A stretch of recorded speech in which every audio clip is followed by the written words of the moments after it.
Hello my dear warriors, ఎలా ఉన్నారు అందరూ? నేను మాత్రం చాలా బాగున్నాను. ఐ హోప్ మీరు కూడా చాలా చాలా బాగున్నాను మనస్ఫూర్తిగా కోరుకుంటున్నాను. This is Ajay Jimidi, ya Vedantu's master chemistry teacher. So my dear students, అందరూ కాన్సన్ట్రేట్గా వినండి.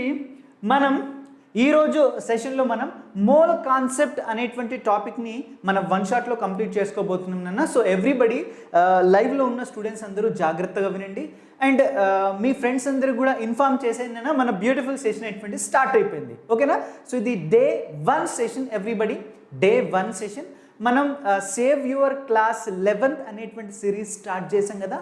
దాంట్లో భాగంగా ఇది క్లాస్ 11th ఫిజికల్ కెమిస్ట్రీలో నుంచి this is the first chapter అన్న, మోస్ట్ ఇంపార్టెంట్ చాప్టర్. మీ అందరికి కూడా స్ట్రాటజీ చెప్పినప్పుడు కెమిస్ట్రీ స్ట్రాటజీ చెప్పినప్పుడు మీ అందరికీ క్లియర్గా చెప్పాను. ఖచ్చితంగా కెమిస్ట్రీ మనం స్టార్ట్ చేస్తున్నామంటే ఖచ్చితంగా ఫస్ట్ చాప్టర్ చెప్పిన కదా, some basic concepts in chemistry అనేటువంటి చాప్టర్ ఖచ్చితంగా చెప్పుకోవాలని చెప్పినాం. అండ్ దాంట్లో మీ అందరికీ సైంటిఫిక్ నోటేషన్, అదేవిధంగా యూనిట్స్ అండ్ కన్వర్షన్స్ అనేటువంటివి మీకు ఆల్రెడీ ప్రీవియస్ సెషన్లో చెప్పాను. సో మనం మోల్ కాన్సెప్ట్ అనేటువంటి బ్యూటిఫుల్ టాపిక్ తో మనం ఈ సిరీస్ అనేటువంటి స్టార్ట్ చేయబోతున్నాం. సో ఎవ్రీబడి జాగ్రత్తగా వినండి అన్న మనకి. ఓకే, ఎవ్రీబడి జాగ్రత్తగా వినండి. సో మోల్ కాన్సెప్ట్ అనేది మనకి చాలా పెద్ద topic. It's a very big topic. Mole concept అనేటువంటి వాటిని మనకి very big topic. So if I talk about JEE entrance examination, JEE మెయిన్స్లో కావచ్చు, JEE అడ్వాన్స్లో కావచ్చు, you will get only 1 question.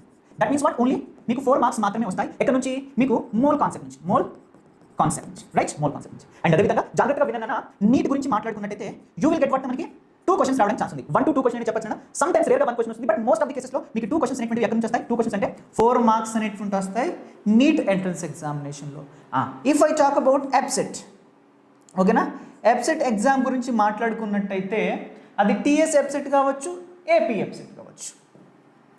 TS EAPCET కావచ్చు, ఏపీ ఎప్సెట్ కావచ్చు. మీకు 2 క్వశ్చన్స్ అనేటువంటివి రావడం జరుగుతుంది మనకి మోల్ కాన్సెప్ట్ నుంచి. అంటే 2 మార్క్స్ అనేటువంటివి మీకు వస్తాయి. సో ఇదేంటి? Mark distribution. And mole concept అనేది మీ అందరికి చెప్పను, చాలా బిగ్ టాపిక్ అన్న. సో 90% ఆఫ్ ది క్వశ్చన్స్ అనేటువంటివి ఎక్కడి నుంచి వస్తాయంటే మీకు ఫార్ములా బేసిక్ క్వశ్చన్ అనేటువంటి వస్తాయి. సో మనం డెప్త్గా ఈ ఫార్ములా ఎలా వచ్చింది, దాని డెరివేషన్ ఏంటి, ఇన్ డెప్త్గా దాంట్లో డీల్ చేసి ఏదో కొట్టాల్సినటువంటి అవసరం లేదు. ఎగ్జామ్ పాయింట్ ఆఫ్ వ్యూ మనకి ఎంత ఇంపార్టెంటో అంత నేర్చుకుంటే సరిపోతుంది. ఓకేనా? ఎందుకంటే జై పాయింట్ ఆఫ్ వ్యూ మీరు చూసుకుని 1 క్వశ్చన్ మాత్రమే వస్తాయి. ఆఫ్కోర్స్ నీ point of view 1 to 2 questions అనేటువంటి వస్తాయి మనకి. ఓకేనా? 1 to 2 క్వశ్చన్స్ అనేటువంటి వస్తాయి. సో వెబ్సైట్లో మనకి 2 క్వశ్చన్స్ అనేటువంటి వస్తాయి. మోస్ట్ ఆఫ్ ది కేసెస్లో ఫార్ములా బేసిక్ క్వశ్చన్స్ వస్తాయి, సింపుల్గానే వస్తాయి. మరి హార్డ్గా అయితే రావు. సో ఒకవేళ జై అనుకున్నాం, ఒక 1 క్వశ్చన్ ఈజీగా వస్తుంది, బట్ నీట్లో 1 క్వశ్చన్ ఈజీగా రావచ్చు, ఇంకొంచెం కొంచెం హార్డ్గా అంటే మోడరేట్గా రావచ్చు. Right everybody? ఎస్ 8 అవసరం. 2 క్వశ్చన్స్ కాబట్టి 8 మార్క్స్ నేను చూసుకోలేదు. ఓకేనా? సో జాగ్రత్తగా వినండి. మనం మోల్ కాన్సెప్ట్ మనం బేసిక్స్ నుంచి మనం స్టార్ట్ చేద్దాం. అంటే బేసిక్ ఫార్ములా నుంచి, అంటే మీకు క్యాలిక్యులేషన్ చేయాలి అంటే ప్రతి క్వశ్చన్ మీకు ఎంతవరకు నాలెడ్జ్ కావాలో అంతవరకు నాలెడ్జ్ నేను ప్రొవైడ్ చేస్తాను. ఓకేనా? సో నేను మోల్ కాన్సెప్ట్కి some basic concepts in chemistry అంటే మోల్ కాన్సెప్ట్ సపరేట్ టాపిక్ ఉంటుంది, స్టాయికియోమెట్రీ సపరేట్ టాపిక్ ఉంటుంది. గుర్తుపెట్టుకోండి. ఓకేనా? ఈ నీట్లో నేను ఏవైతే మార్క్స్ చెప్పానో, వెబ్సైట్లో నేను ఏవైతే మార్క్స్ చెప్పానో, ఇవి ఓన్లీ మోల్ కాన్సెప్ట్ పైన కాదు మనకి. మోల్ కాన్సెప్ట్ ప్లస్ వాటి మనకి స్టాయికియోమెట్రీ. ఓకేనా? Stoichiometry. Okay, mole concept plus వాటి మనకి స్టాయికియోమెట్రీ రెండింటిని నేను కలిపి చెప్పాను. ఓన్లీ మోల్ కాన్సెప్ట్ మాత్రమే కాదు. సో జాగ్రత్తగా వినండి. ఇప్పుడు మనం మోల్ కాన్సెప్ట్ మాత్రం చెప్పుకుంటాం, నెక్స్ట్ సెషన్లో స్టాయికియోమెట్రీ కూడా చెప్పుకుంటాం. రెండు వెరీ ఇంపార్టెంట్ అన్న. First of all mole concept అయినా స్టాయికియోమెట్రీకి సంబంధించిన క్వశ్చన్స్ మీరు సాల్వ్ చేయాలనుకున్నట్టయితే నీకు చెప్తున్నాను. నువ్వు సాల్వ్ చేయాలి అనుకున్నట్టయితే ఫస్ట్ ఆఫ్ ఆల్ మీకు ఏమేం బేసిక్స్ కావాలో అక్కడి నుంచి మనం స్టార్ట్ చేద్దాం. First let us discuss about atomic mass. అదే